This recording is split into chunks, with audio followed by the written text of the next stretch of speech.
ఎక్కడో శివాజీ చేసిన కమెంట్స్ గురించి నాగబాబు గారు వచ్చి స్పందిస్తే ఆయనకు అప్లాజ్ వచ్చింది కదా. ఇదే రకంగా సోషల్ మీడియాలో ఆయన వాడుకుని క్రిస్టల్ క్లియర్గా జనాల్లోకి లడ్డూ గురించి పవన్ కళ్యాణ్ పైన వస్తున్న వ్యాఖ్యల్ని ఖండించాల్సిన రెస్పాన్సిబిలిటీ ఉందా లేదా? ఇది అందరూ అనుకుంటున్న మాటే. వేర్ ఆర్ యూ నాగబాబు, కనిపించవు. వేర్ ఆర్ జనసేన, ఎక్కడ కనిపించరండి. ఈరోజు పవన్ కళ్యాణ్ గారికి ఆ ఓపిక కూడా నశించింది. అట్ ఎనీ కాస్ట్ ఈ విషయాన్ని చాలా సీరియస్గా టేకప్ చేయాలని డిసైడ్ అయ్యి వాళ్ళందరి పార్టీ మీటింగ్లో తన మన భేదాలు లేకుండా అందరినీ సీరియస్గా వార్నింగ్ ఇచ్చారు.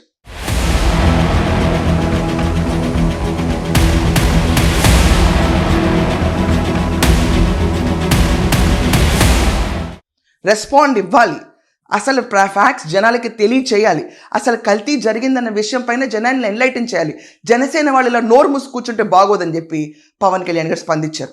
సో మొమెంటం స్టార్ట్ అయింది ఆంధ్రప్రదేశ్లో. ఇప్పుడు డీవియేషన్ టాక్టిక్స్ ఏదైతే జరుగుతున్నాయో, జోగి రమేష్ అవనండి, అంబటి రాంబాబు అవనండి, పేరున్నాని కొంచెం సైలెంట్గానే ఉన్నాడు, సజ్జలు అవనండి, బట్ బూతులు, మంటలు, కారు చిచ్చులు ఇవన్నీ పెట్టడానికి ఎలా ముందుకు వస్తున్నారో, లడ్డు విషయాన్ని డీవియేట్ చేస్తున్నారో, ఇప్పటిదాకా చేసిన వ్యాఖ్యలన్నిటిపైన స్పందన జనసేన నుంచి ఉండి తీరాలి అని చెప్పి జనసేన చీఫ్ పవన్ కళ్యాణ్ క్రిస్టల్ క్లియర్గా మీటింగ్లో నిన్న వెల్లడించారు.